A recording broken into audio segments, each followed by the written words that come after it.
you have to advocate for yourself though, too. And you have to advocate for your patient and what you know is right. And I don't care if you're wrong. Here's another thing too, is I think the reason why it hinders a lot of nurses from advocating is because they're fearful of being wrong. And then they're fearful of being judged for being wrong and slowing down and delaying the process, right? I know that comes to mind in my own mind. Like, what if I advocate or I say something and I end up being wrong and I look like a total doo-doo head? Like, who cares? That's your own ego. You need to check that own ego. It does not matter. At the end of the day, you're just trying to be safe. And if it's slowed down by 10, 15 minutes for patient safety, I'd rather be proved wrong. Hey, future CRNA, welcome to the CSBA podcast. CSBA has helped over 3,000 nurses like you gain acceptance into schools across the country. Tune in for inspiration and actionable takeaways to help you from start to finish. Hello, future CRNA. Welcome back to CSBA podcast. You do not want to miss today's episode.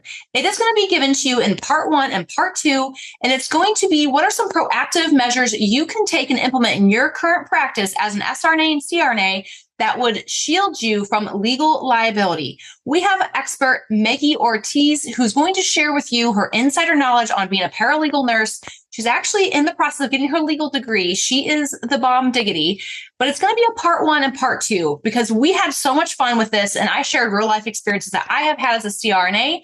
I shared experiences that I have heard from other CRNAs sharing legality issues that they have come up with in practice.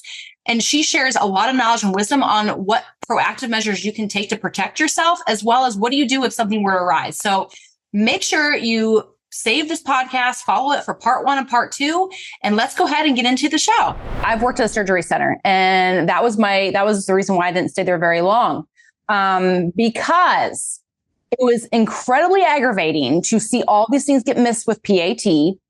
And I mean, I could go on all day.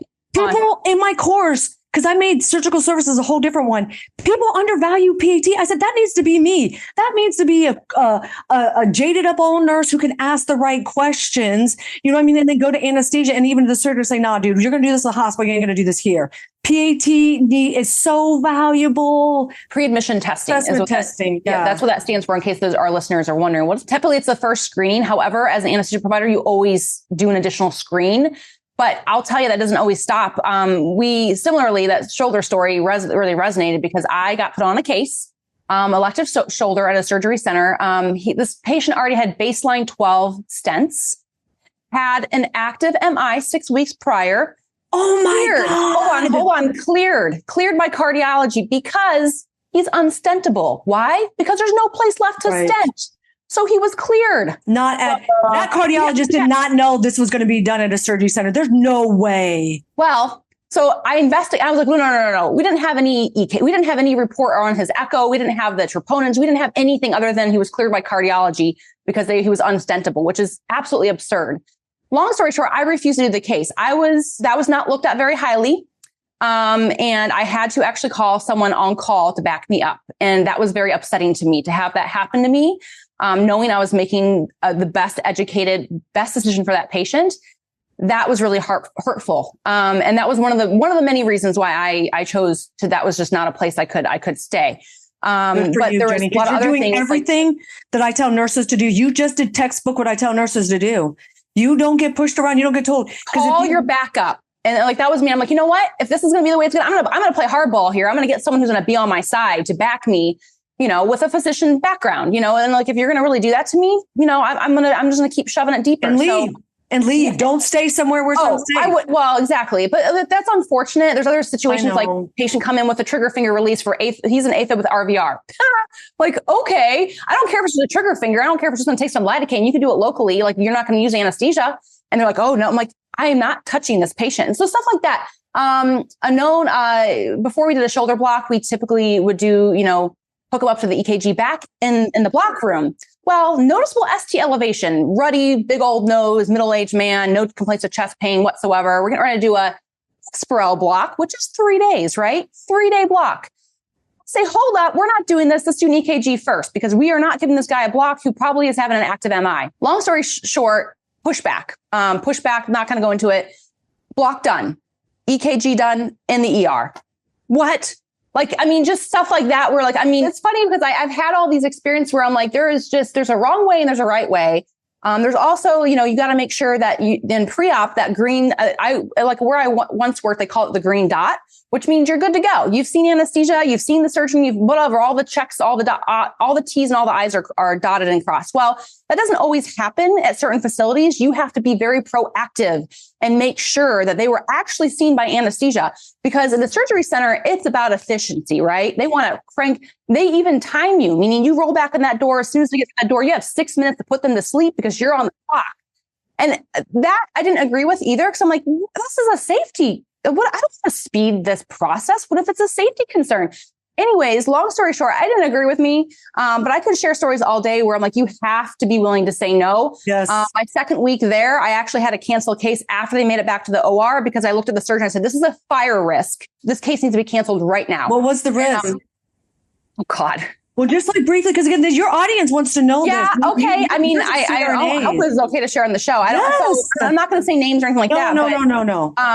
Okay, made it through PAT. And I even remember sitting, because I was new, and I remember sitting doing, like, we would look through these charts before the day or two before the week before the surgery. We, as CRNAs, would sit and look through these charts. And that's totally acceptable. Just so we're real clear, as that is not a HIPAA violation, because you're working up a case, because you're making sure that they're appropriate for anesthesia. So just for your listeners, because I get asked this all the time, are you allowed to do that? Yes, you are, because you're working up the case. Yes. Yeah. And that was a standard thing we would do. And we would often catch things and cancel cases and things of that nature, or ask more questions, right? So it was like a screening tool. And I remember it because we brought it up to the whole team. We're like, this doesn't seem like we should do this. This is a surgery center. Patient had history of head, neck, and throat cancer, radical neck, no hard palate, hard palate, prosthesis for a hard palate. Do you think you can mask a patient with no hard palate? What would that do to their sinuses? Does that directly connect to someone's brain? Really? Anyways, long story short, I remember thinking, like, I better not as hell be having that case. And like, they pushed it through. And I'm like, that's it. And we all were like, no. And somehow, don't ask me, but it got pushed through. She got assigned to that case. And I'm like, it's like really like, and so long story short, plastics procedure, because this person had radiation. So there's scarring galore. And their mouth opening was legit like, oh my God. And I'm thinking, okay, this patient should be in awake fiber optic intubation, should never be done in a surgery center. We can't even mask him if we wanted to, because we blow air into his brain. And on top of the complicating matters at this particular facility, we had 100% oxygen or nitrous. We had no air, no pipeline air. I think we could probably find I don't know if we had an air tank. We had no air. It was either 100% oxygen or nitrous. That was it. And they're going to be boving on this guy's face with a 2 LMA. Okay. So here we go. Here's the fire risk, folks. Oh, Here's Maggie, the fire risk. Here we go. I would have been one of your clients. I looked at the surgeon before anything started. I said, this needs to be canceled right now. And he just said, okay, done. He didn't argue with me at all. He just said, okay. And I explained to him why. I said, this is why. This is incredibly high risk. We should not be doing this at all. 100%. This should never have been passed. Tell us why. List out why. Well, okay. So you guys, we couldn't get a good seal on this LMA. And we only had, again, 100% oxygen, which is incredibly flammable. If you're doing anything in the airway, you need to be having 30% or less oxygen, period, because it's incredibly flammable. If they bovine anywhere around, there's oxygen spewing out of the patient's mouth, it's going to ignite a flame and catch the drapes on fire. You'd have it would be a nightmare, total disaster, right? And then on top of that, if something were to go wrong, we were to lose that airway. How in the world are we going to secure that airway? We can't even mask him. Masking saves lives. If we can't mask this guy because he has no hard palate.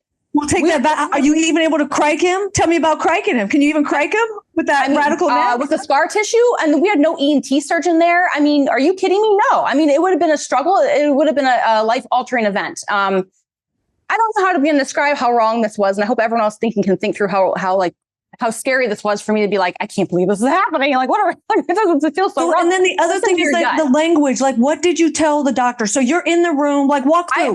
You're not unprofessional. You're not disrespectful. You're there. The surgeon is there, and you're doing what?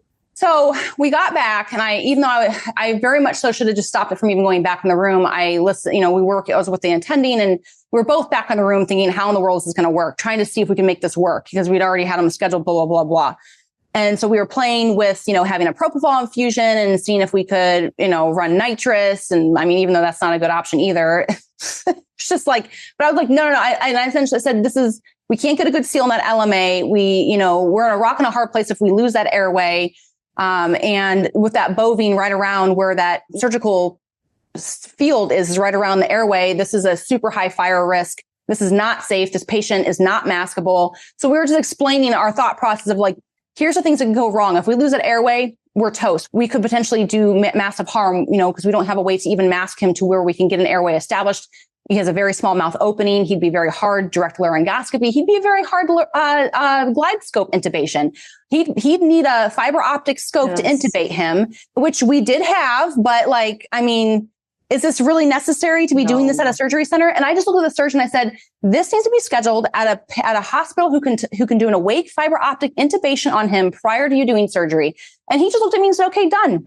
Case canceled. And then it was done. So it was probably about... Was the patient on the table? Was the patient sedated? Was the patient cognizant? Were you guys having this conversation while the patient was present? Patient was already asleep on the table, which was a mistake number one. We never should have put him to sleep. Gave what? What did you get? What his sleep we put him to sleep with propofol and again kept him spontaneously breathing the whole time, and then kept trying different LMAs until we found one that we could get in his mouth that would seat kind of okay, which was a 2 for an adult male. A 2, you guys, is meant for like someone between like 20 and 30 kilos, like a child. And I just was like the whole time, like, this is absolutely, and I the whole time, like, I knew it was wrong. And I guess at that time. How long had you been practicing? How long had you been? I had been with CRNA for over 5 years. I knew it. So that's what I mean. So this was my 2 weeks I had been at this place. And I was like, I just felt that's when, when the shoulder came through. At that point, I'd been there for, I don't know, almost a year. And I was like, no. And I think it was one of those things where I wish I just would have said no from the very beginning, but there's a lot of pressure that goes into. Yes. So what would you do now? I'm not proud of that. What would you do now? What would you do now? The same. Oh my gosh, I would just say no. I would just say from where? From what point would you in the preoperative area? If this how about if you saw it on the schedule? So it's on the schedule. You don't always know as a CRNA. Yes. But so if you see it on the schedule. We were doing the PAT portion when we were reviewing that chart, it should have been canceled then. Okay. But unfortunately, it was me and like 4 or 5 other CRNAs that were bringing this to people's attention. We were like, red flag, attending, all got bypassed. We got swept under. Even though we all felt it was wrong, we all tried to argue to cancel it, it got pushed. And this is the power of like what the surgeons have over the attendings.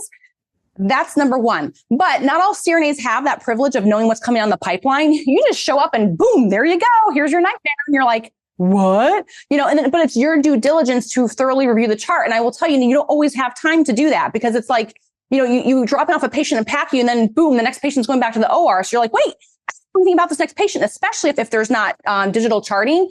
Digital charting has really opened up the ability to pre-look into your next case, which I always do. But this place was paper charting still. I had no ability to review the chart prior to going to the pre-op. And I'm not joking you, Maggie, when I say I had to review my patient's airway as they were rolling down the hallway before they hit the OR, because I had no other time to see them. I had just dropped off in PACU. They already went to get my next patient. I'd have to meet them in the circle loop in the hallway and say, let me see. I do my own airway assessment in the hallway on the way to the OR in the surgery center. And I'm like, whoa. So I guess I'm poo-pooing surgery centers. I'm sure they're not all like that. No, they're not. And they're not. We're not. We're pointing out the possible risks that can happen in certain situations, and then the language that you have to use. And then I hear you saying you were using your chain of command. You use your chain of command. And you got the attention. Every day that's the expectation and the norm, and you see other people doing it. Here's the problem. You work in a place where the expectation is the norm is to kind of do what I call cowboy anesthesia. That's what I call it. It's like the Wild Wild West. Like, what the heck are we doing? Like, and I just caution you to trust your gut when you know something's wrong. Trust your gut and stick up for yourself. And frankly, if you find yourself doing that over and over again and people are giving you a hard time, leave. Get the heck out of Dodge. And that's ultimately what ended up happening with my story. But it was first time I had been practicing for over 5 years. And it was the first time I ever felt so distraught going into work. And I get emotional speaking about it because it was like, I love my job. I love what I do. I love being an anesthesia provider. And I still to this day, I love it. It's the best thing I ever did. But holy cow. I mean, it was very eye-opening. And you just have to know how to trust your gut and speak up and be willing to say no. And I don't have to rely on one another. You know what I mean? Yeah. This is why we develop relationships with one another. Another nurse anesthetist that, again, am I crazy here? Will you just let AFib with RVR with a trigger finger? Are you joking me right now? I mean, am I off here? That case went. Stop it. Hold on. Yeah, patient showed up to pre-op to have an upper in this rural area. And a lot of these nurses, and I love my people, right? patient comes in, we're pre-op and a younger guy, hook him up to the monitor. I'm doing like the tasking. She's doing like the charting. Patients with AFib with RVR for an elective, like upper and lower, young guy. And I was like, ooh. I was like, hey, do you have an irregular heart rhythm? He's like, no, but I've been feeling real bad. They had double prepped him. And so I looked at the pre-op nurse. I was like, hey, we need an EKG. She's like, we don't have an order for an EKG. I said, we do.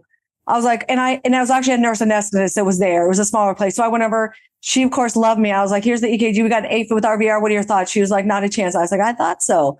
I went ahead, kept his line in, opened up his fluids, probably going to be sending him right on over to the ER, right? That's what we're doing. Yes, we are. I thought so. But no, to your point, from the PAT nurse to the pre-op nurse to even the OR nurse had a duty as well. And that's what people don't realize, even to the nurse anesthetist, who's going to be probably hung to dry is you. Yeah. Because your education, training, and knowledge is far different than mine as, just the pre-op nurse or whatever. And then the other thing that I've seen as well that nurse anesthetists need to pay attention to when you're just, curbsiding, seeing their airway in the hallway, was that consent signed? I've seen it. I have, and I know you have. That, I think that's a good lesson to learn. Everyone should be paying attention to that. That's when I said the green dot system didn't always work. And that was my first experience where I was like, and after talking to colleagues, I'm like, has this happened to you? They're like, yeah. I'm like, what? Like, how has this been happening? Like, this is not okay. Should never be happening. And so it's not out of the realm of possibilities to be brought back a patient into the OR who's never been seen by anesthesia. Let me just put it out there. It's not out of the realm of possibilities to have a patient on your table that you have never seen that has not been seen by anesthesia. It has happened, and it probably is always happening. And it's probably happening multiple times a day. So yes, please triple check that patient has been seen prior to ever touching them. I don't care if you're on the clock. Performance pressure is dangerous when it comes to anesthesia, and it should never be the expectation ever. And frankly, if it was whoever made that rule, if it was their family member on the table, would you want that rule? I just think, are we thinking about this clearly? I mean, it's so crazy, you guys. Our medical system has gotten so gung ho on profitability. It sacrifices and by-cut safety, and so you are that person to stand up and say, no, this is not safe. We have to slow down, or we have to do a thorough investigation, and don't care who gets mad at you for it. It doesn't matter. Because at the end of the day, it's funny, after that case that I refused to do and I called my reinforcements and got backed up, guess what? I was thanked. I was thanked later. And I'm like, oh, well, you're welcome. I just saved. Because that right there, as a nurse expert, oh my gosh. But it was so disheartening to have that happen. And I almost felt offended when they thanked me. I almost was like, that felt like a gut punch where I was like, how dare you? I should not even be having to be thanked, because it never should have been a disagreement. Right. That's kind of how it felt to me. And it's so irresponsible of the surgeon. Why would you put me into that situation? Don't even get me started. It takes all kinds, but there are certain people who, yes, I don't know if they just don't have a thought or a feeling for anybody else other than themselves. But that's definitely what it seemed to be, where I was like, it didn't matter. Have you ever heard the joke of the orthopedic surgeon, it's a broken bone, I have to fix it. It's a broken bone, well, they're asystole. Oh, that's okay. Yes. I was going to mention that. I didn't know if you'd seen that. I have. I think that's hilarious. Yeah, it's hilarious. They don't care. They just, it's a broken bone, I got to fix it. It's that mentality of I just got to pump out and make money. And it's, luckily that's not honestly as common as I think people joke around about it, but it does happen. And it's you to be that advocate, love your name, advocates for nurses. I mean, you have to advocate for yourself though, too. And you have to advocate for your patient and what you know is right. And I don't care if you're wrong. Here's another thing too, is I think the reason why it hinders a lot of nurses from advocating is because they're fearful of being wrong. And then they're fearful of being judged for being wrong and slowing down and delaying the process, right? I know that comes to mind in my own mind. What if I advocate or I say something and I end up being wrong and I look like a total doo-doo head? Who cares? That's your own ego. You need to check that own ego. It does not matter. At the end of the day, you're just trying to be safe. And if it's slowed down by 10, 15 minutes for patient safety, I'd rather be proved wrong. And I think that's another thing too, I got very better about in my career is this is another example. I did a lot of thoracic cases. I did a lot of really big cases that were just cripply sick patients, who had, terrible baseline lung function. But that being said, extubating those patients in the OR was incredibly difficult to do. Oh my God. And I often would, I always would you know what? I'm going to get another second set of opinion, a second set of eyes. I need to get a second set of opinion because I don't want to have to extubate and reintubate or potentially cause some harm. And I know bad about that. And frankly, what ended up started happening was I started earning more respect. I started being more trusted. And so I guess, but in the beginning, I remember feeling like, do I feel kind of bad about myself for not knowing if this is the right call and having to ask. But then I'm like, this is actually a strength of mine that I am asking, because not only growing my knowledge base, it's allowing this relationship, this reciprocal trust between the surgeon and your attending to know that you are exercising competence. And you know what they want? They want competent nurses. They want to know that you are competent. So kudos to you. And that should be like one of the big takeaways. So back to my courses, you know what one slide is? Check your ego at the door. Oh, I love it. Yeah. Check your ego at the door. That's the truth. It really causes a lot of patient harm. And it feels bad afterwards too, where you're like, because it's such a simple thing to check, So, all right. Well, this has been amazing, Maggie. I would love just some last tips that you can maybe share with our audience on what are some resources. Let's just say, God forbid, you guys, I am knocking on all the wood and crossing all my fingers and toes that you would never have anything happen. But what's really harmful is when something unexpected happens and you're like, what do I do next? That would be what I would love to leave our listeners with as far as where do they go to? Who do they turn to? What do they ask? What kind of legal team do they need on their side?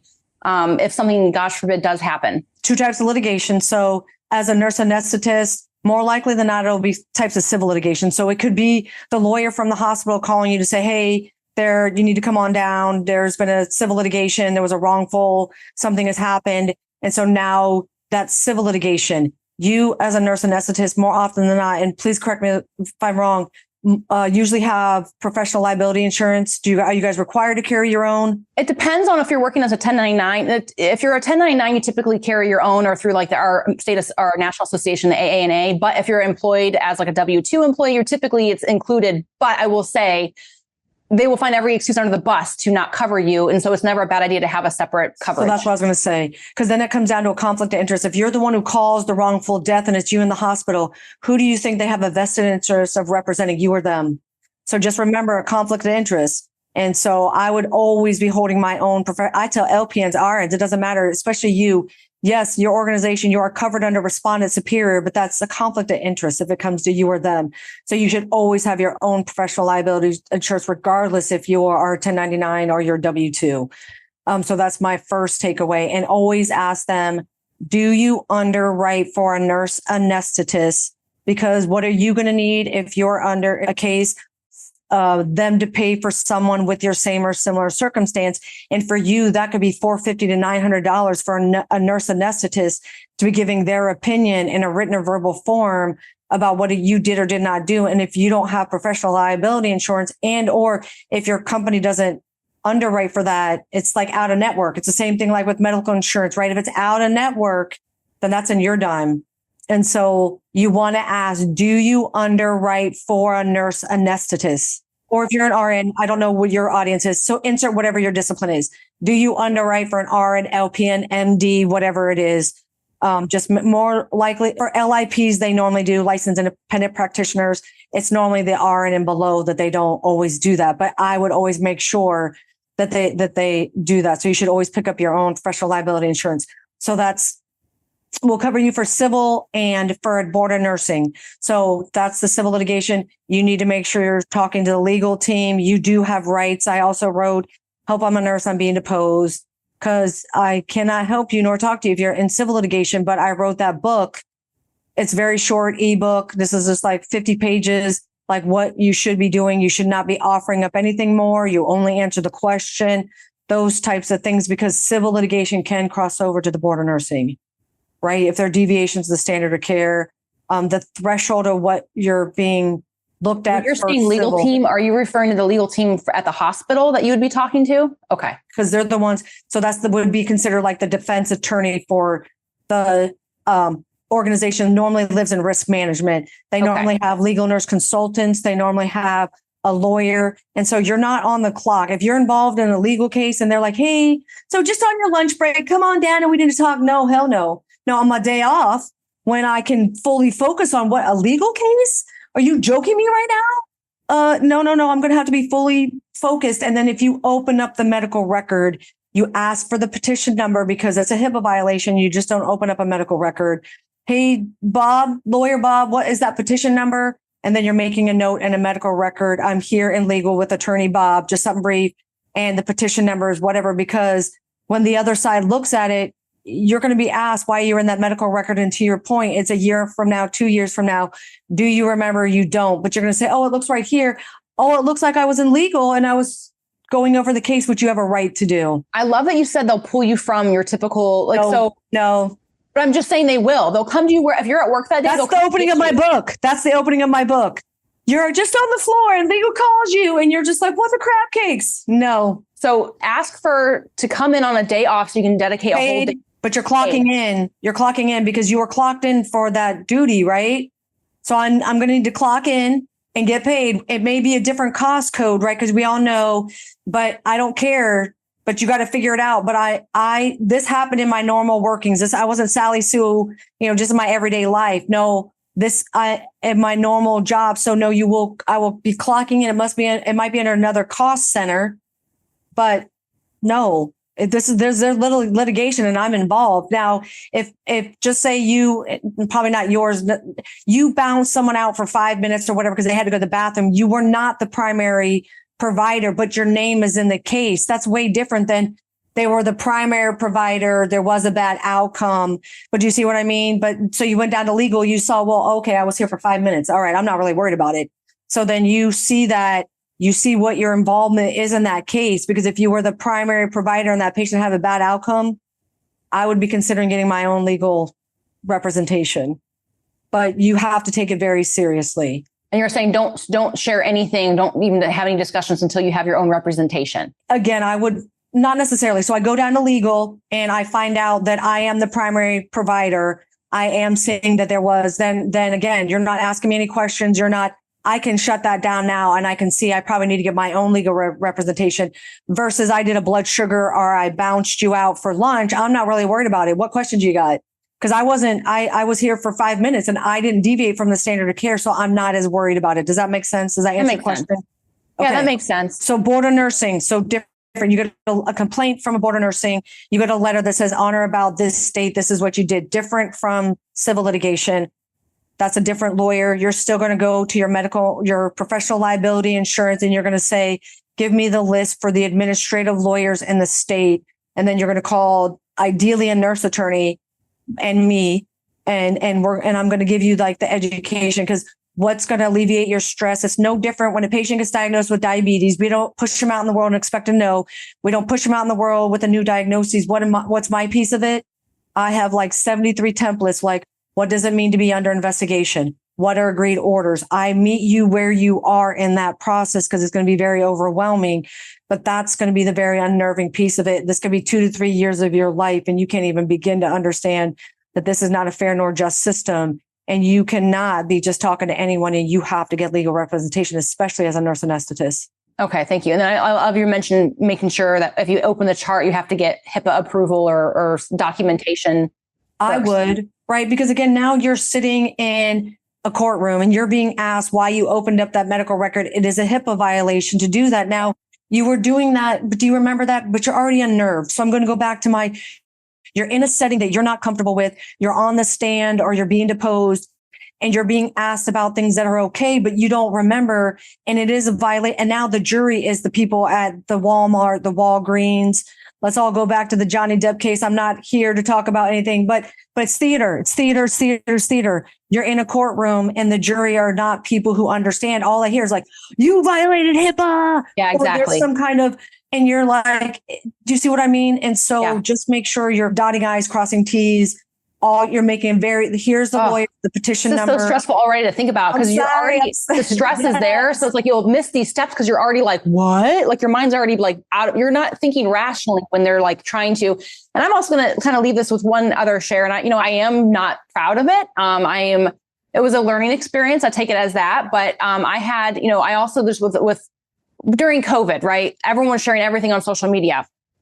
Well, you better believe people can easily get fired for doing that. And I don't know if people who do follow me now, I never, ever post anything about me being in the operating room, ever. Because that occurred where I got in trouble for sharing something that blew up in my face about that occurred inside a hospital system. And I was told directly from their legal team, any picture, anything, we own it. So you have no right to post it. on social media. We own that property and you have no right to share it. And you know what they do to nurses? They could have reported you to a board of nursing and you would have been disciplined by a board of nursing and there would have been nothing that you could have said. Correct. And the thing is, like, I think that's happening more than we realize with how out of control it's gotten on social media. So I just want to also exercise caution, be very, very careful. I know a lot of it's done in no harm, no foul, but it can bite you. And so I just want to share that was not a very proud moment. It was very upsetting to find out that occurred. But essentially what happened is someone took something that I had shared, zoomed in. And I mean, thank you, cameras, for being such high quality. Not, they literally found a picture, zoomed all the way in and found something in the background that got me in trouble. And I'm like, and it was something that, like, never in my wildest dreams I thought someone would zoom all the way in. But people are cruel on the internet. And it was actually our nurse who did this to me, not from the anesthesia community. People are cruel and they want, I don't know what it is, but people are just not nice.